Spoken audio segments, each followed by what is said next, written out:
Welcome back to the City Current Show. I'm your host, Jeremy Park. We're always honored to bring you inspiring stories of individuals and organizations making a difference and powering the good.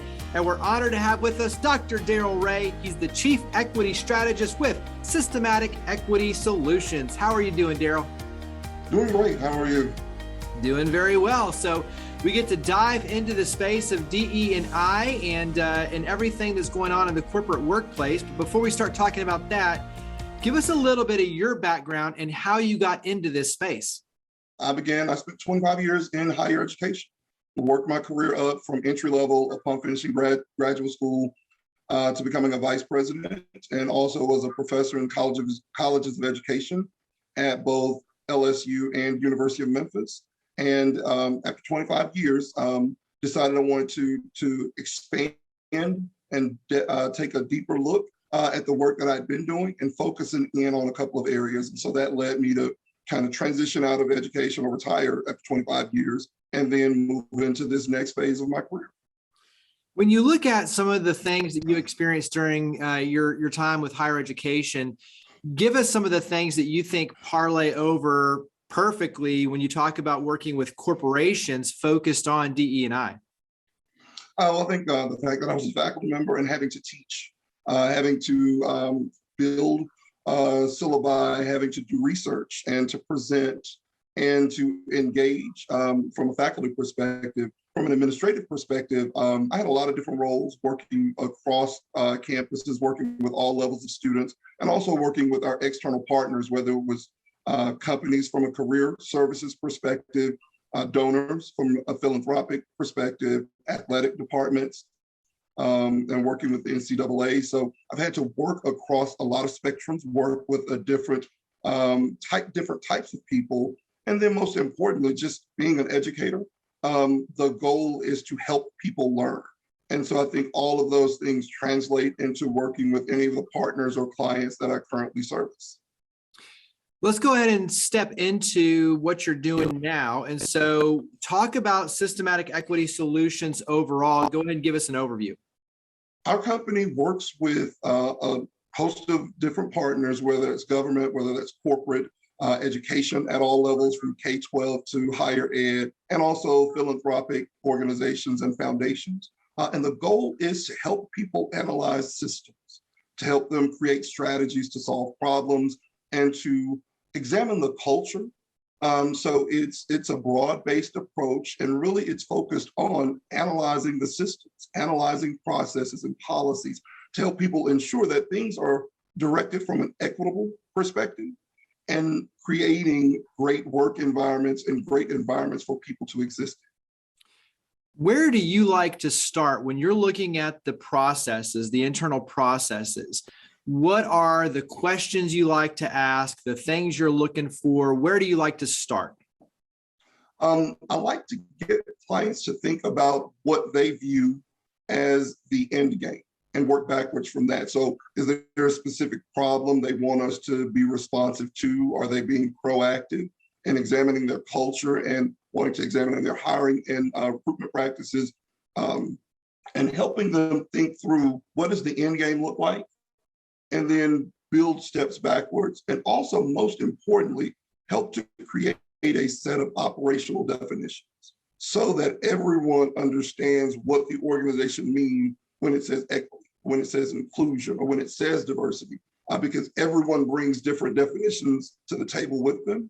And so sometimes people are operating under assumptions and not everyone's moving in the same direction because of that. And so those are two ways that we start with a client and then help build a scope of work from that. Yeah, that's very important to your point, to make sure everybody's on the same page. How do you define then diversity, equity, inclusion, especially in the corporate space? How do you define it? Well, I think for me, it is all three of them lend themselves to environments that promote individual success and that factor in the individuals that work in the environment. And so how are you and how you treat people, how you support people, and how people feel in the environment. And so that's kind of my starting point. And there are nuances depending upon the type of organization or the type of industry, but really starting with the why. for the people there, and then what the goal is for the organization. This is something obviously that large companies are focused on, but I think with everything going on, all size companies need to be focused on this. And so talk about it from that perspective of large, medium, small, entrepreneurial startups, why this is so important for every size and type of company. And like you said, nonprofit, education institution, why is this something that every group needs to focus on? Well, I think the focus is rooted in understanding that there have been challenges in the past. And so understanding what those challenges are for whatever the sector we're working with are. What it looks like for our partners in healthcare looks very different because disparate outcomes could lead to tragedy if people are not treated in a certain way or respected or cared for. And so really looking at what it looks like from their perspective, from their industry. And again, that goes across all sizes and types of institutions. When you look at kind of what's going on in the world, especially our nation, how do you frame and contextualize kind of where we have been, where we're headed? Obviously, we have a long way to go in terms of progress needed, but how do you kind of look at what's your perspective, in other words, in terms of where we are in this moment? I think we are in a moment where accountability has become more expected. I think technology has positioned people to be able to share disparities in a larger volume. And the 24-hour media cycle keeps things in front of people. And so I think things that have been going on are just being brought to light in a different and more consistent fashion. And so I think that is where the starting point is for a lot of people, is the level of realization, because there's some things and some stories and some experiences that sound so broad or so grotesque that they seem unbelievable. And as more and more people begin to see other people's realities, I think that is what is framing the shift that we have in society right now. Carry that forward into some of your top tips or recommendations in terms of how can organizations be more mindful, be more intentional to have these in place, the DE&I processes in place to make sure that everyone has equal opportunities? Well, I think the first step is understanding where you place the focus. Oftentimes in some organizations, the focus begins from the bottom up and not from the leadership. And I think in large organizations or small, if it is not important to the highest levels of leadership, it is not important to the organization. And people know that. And so starting with looking at the perspective from the top view, and then from there, looking at where it touches all aspects of the organization. And then when organizations begin to develop plans or programs or outreach, figuring out how they are supported, and it's not just a one-off. And then the other piece of that is examining the workforce. Like, what are you equipping your workforce to do? What is it that you want them to do in representing the organization? And again, understanding that everything may not align with someone's personal views, but if this is what the organization says is important, then how do you carry that forward? You don't have to obviously name any names in terms of organizations you're working with, but illustrate, through an example in terms of how this process plays out, the impact. So give us a little bit of an example. I have multiple partners right now from a healthcare perspective. And so looking at social determinants of health, disparities in outcomes for treatments. And so helping them understand how that can be addressed. From an educational perspective, I have a couple of clients where we are examining what students are experiencing, what structures need to be in place to ensure that learning happens equitably and that all students have access to be able to learn in the environment. And then from some individual clients, other clients in other industries, there's one where we're working, they want to kind of stand up and create an office focused on this. And so helping them think through what that looks like. Like, what does the position description need to be? What does the interview process need to be for you to be able to find the right talent to lead in your organization? And so those are some ways in which I'm working with some active clients right now. How does this work fuel you? Because I think, this is one of those where obviously it's passion and purpose aligned, but how does this work fuel you? As an educator, I love the education, the training, the shifting minds perspective. And so that part is fun. And having worked on multiple campuses across 25 years, I'm a problem solver. And so I love the puzzle piece of it and like helping people get to their end game, helping people realize some goals that they have or help them define goals because they may know they need to do something, but they're not sure what to do. And so the intricacy of that and the fact that every problem is different, everything is always different is what charges me. And it was the same way when I worked with students. No two students were alike, or none of them came into my office with the exact same problem every day. And so being able to have that variety keeps my brain active and keeps me engaged, and it just becomes fun.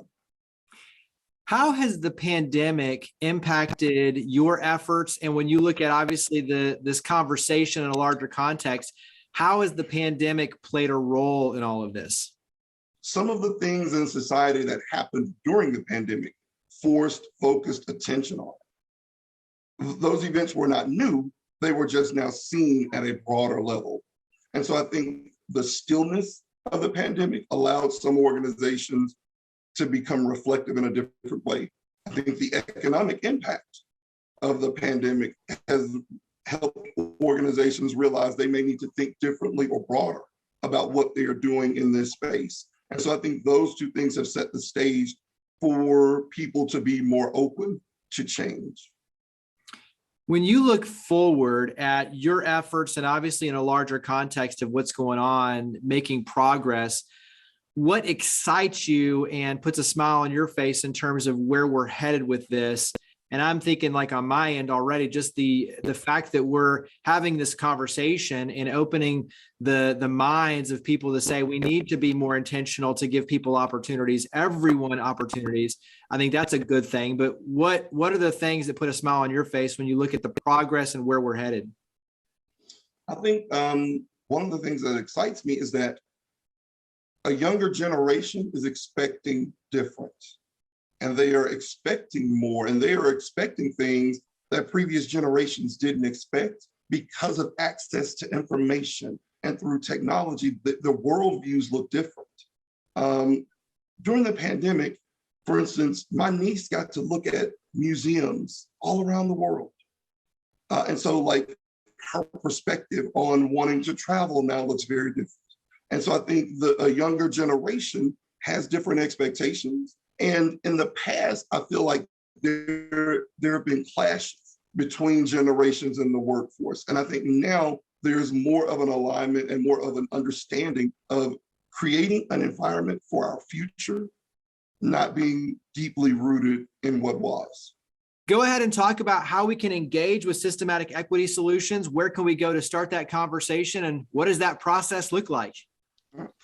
For those interested in an initial discovery conversation to ensure that we can help you meet your goals and objectives, you can visit the website at systematices.com or email info@systematices.com to schedule an initial meeting. And there's also a link on the website to be able to hit the calendar and schedule a meeting as well. And so everything begins with that initial conversation to figure out, where someone wants to go, what they want to accomplish.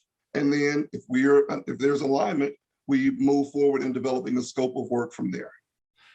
Give me maybe one or two things on your end when you look at client fits, scope. Is this perfect for every sort of business and organization? Is there a certain sweet spot? What is your goal in terms of working with different organizations? I think for me, the primary objective is understanding if there is seriousness from the leadership perspective. And even if the senior leader is not the point of contact that we work with and engage with throughout the process, for us, it's always understanding what does the leadership view about this opportunity or this process. Not will they approve the payment, but will they in fact want to see the work move forward? Because we don't want to put people in organizations in places where they invest themselves in creating change, and then it's not supported at the top level, or it won't be implemented, or change won't happen. So that's the primary thing that we look for. And wrap up with, I think, all of this goes without saying in terms of, the increased ability to engage your team, to make sure everyone has opportunities, like you said, the individual versus the group, those conversations. But talk about why benefits reap such a huge reward by focusing on this. Well, I think one of the primary things that we have seen with some clients we've worked with up to this point is employee engagement and satisfaction leads to employee retention. And as many organizations are struggling to fill positions, or they have employees who feel comfortable enough walking away from environments that no longer support them, that impacts workflow, work product, and ultimately revenue. And so I think that's one key way that organizations can think about it as they approach moving and changing in their organization. Yeah, absolutely. Wrap up one more time with website. So where do we go to learn more and to start the conversation? Systematic ES for Equity Solutions, systematices.com, or info@systematices.com. Well, Dr. Darrell Ray, thank you for all you and your amazing team do. Thank you for coming on the show. Appreciate it. All right. Thank you.